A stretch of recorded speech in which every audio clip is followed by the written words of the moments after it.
All right, well, moving on here, the Minnesota Fishing Opener, as we mentioned, is coming up Saturday in Stillwater. It's the first time at that location. We are waiting somebody with the Minnesota Department of Natural Resources to join us here to talk more about that. So when they get logged on, we'll go to that. But for now, Jared Piepenberg, we're going to have this chat about the fishing.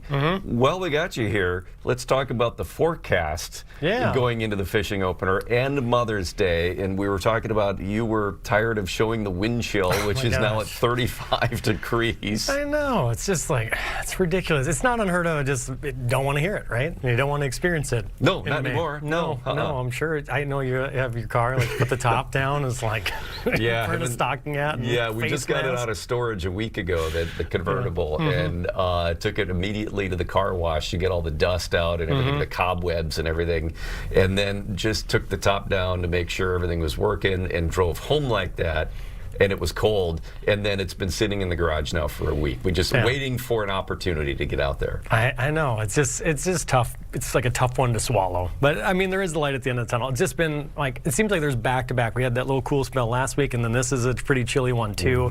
I know when I was forecasting last weekend, I was like, our weather's quiet, but just watch a couple of those mornings because it's so cold out there. We had freezing temperatures, and, you know, everyone's, like, itching to get out in the yard and plant some of those, you know. And the rule of thumb is wait till after Mother's Day. Right? Yeah, but you know, maybe some people are like, well, I got that hanging plant that I'm going to give to Mom, so I have it in my possession. Then I got to bring it in and all that stuff. So, yeah, it's just it's cold. And it looks like it'll be chilly again tomorrow morning, but then for fishing opener Friday night, it does look warmer, I'm going to say. So 40s. Which will be a little bit more comfortable by daybreak. So when you go out at midnight, it might be like 50-something at midnight. Well, that's not bad. Yeah, so that's like that's pretty comfortable for an opener overnight fishing experience. All right. Well, we're going to bring in Brian Nerbonne with the Minnesota Department of Natural Resources to talk more about this. Brian, thanks for being with us this afternoon. Happy to join you. All right. As we gear up here for a fishing opener in Stillwater, it's surprising that in all the years that we've had the opener, it's never been in Stillwater before. You know, here in the land of 10,000 lakes, I think we often assume we got to go walleye fishing on a lake, but we've got fantastic walleye fishing on rivers too, like the St. Croix, and so it's fitting that we finally are getting around to doing an opener over there. Yeah, I see. I've got friends that like to fish out there. I take my boat out on the St. Croix a lot, see a lot of fishermen, and I got friends that always will get out there early to get some fishing in before we go hit the beach. But Jared here is our resident fishing guru. So I don't know. I'll let you kind of take over. I don't know about that. I like to call myself an enthusiast. I love reading about fishing gear. I have a lot of it too, and I like watching how people fish. And yeah, so enthusiast is how I would say. But I probably know a lot more than just the average person walking down the street.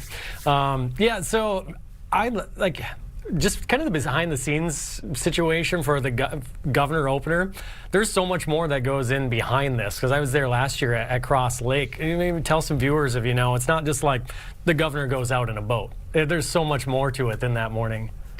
No, it's an awesome event. You know, the fishing opener is like Minnesota's unofficial state holiday, where everybody's excited to get out on the water and partake in an activity that's really important to our culture. And so the governor's opener celebrates that.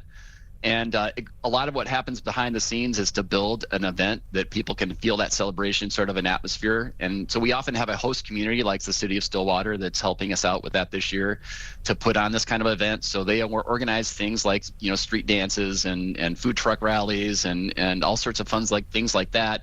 And then also just lining up, for example, we have boat hosts that volunteer to take anglers like the governor out on the water so that they have somebody to fish with. So it's a lot of that local community stepping up and filling a lot of those roles. And it's great to have a great partner like Stillwater again this year. It's as we gear up for this, what goes into the selection of these sites, I guess? Again, as you mentioned, there's so many places to choose from. Do they bid for it, or do... Yep, they self-nominate to say, hey, we're interested in hosting, and it's an opportunity for these communities to showcase their sort of tourism opportunities that they have. And so I think that's why communities want to do it, is that there's a spotlight that gets shined on that community, and it's a chance for them to show out to the rest of the state to say, hey, here's what we've got to offer if you want to think about places to go fishing or other sorts of tourism opportunities. Jared, you said you don't do much river fishing. I don't. It's like I've been out on some rivers and done a little bit, but that's like something that's way out of my ballpark, is what I would say. So is there a difference, Brian, between the fishing on the St. Croix and fishing in so many other places? Yeah, it can be a little different, and I think maybe that's a little intimidating for some anglers as well, is that it's a very different thing fishing a river than fishing lakes. Although the St. Croix River kind of is a hybrid. It's a little bit of a tweener in that a lot of the St. Croix downstream of Stillwater, thus the name Stillwater, is kind of flat water. It's more lake-like. And so the fishing can be similar in some ways to fishing a lake, in that you're fishing some of the same sorts of structure. But still, one of the big differences with rivers is just current is an issue. And so fishes are orienting around current at certain times of the year, especially in certain habitats. Walleye, for example, they're running up the river to spawn. And so they would have run up into the river above St. Croix, above Stillwater, and spawned up there, and then have worked their way back downriver into some of those downstream habitats again. And so it might be that, at this time of the year, for example, more of the walleye and sauger that a lot of anglers are going to target out there are more in the upper parts of the Lake St. Croix sort of area, rather than way down by Prescott.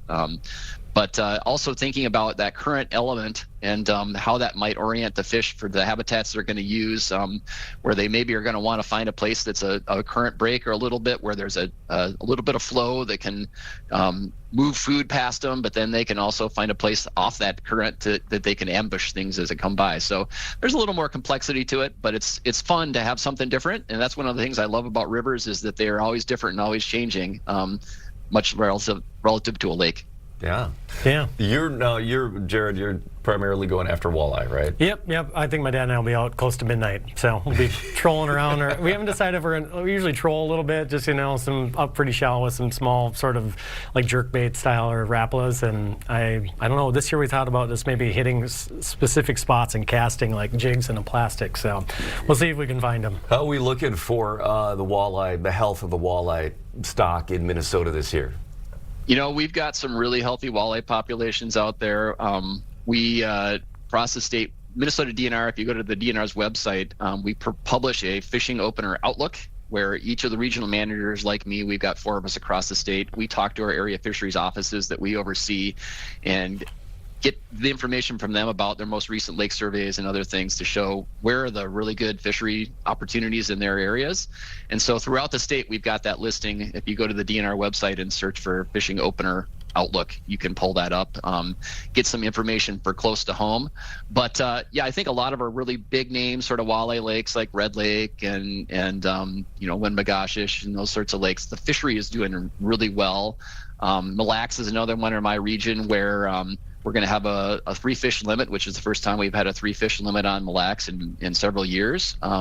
So there's some really healthy fish populations out there right now, and some great opportunities throughout the state for people to find them. Yeah, and you were, Jared, out bass fishing. Yeah, we were. I was up last week on Thursday by Camp Lake, was just west of Mille Lacs up there with the new bass opener season. So we're putting a little story together with that. So that was pretty fun. That now this is like this new thing that us bass anglers can get after early in the year.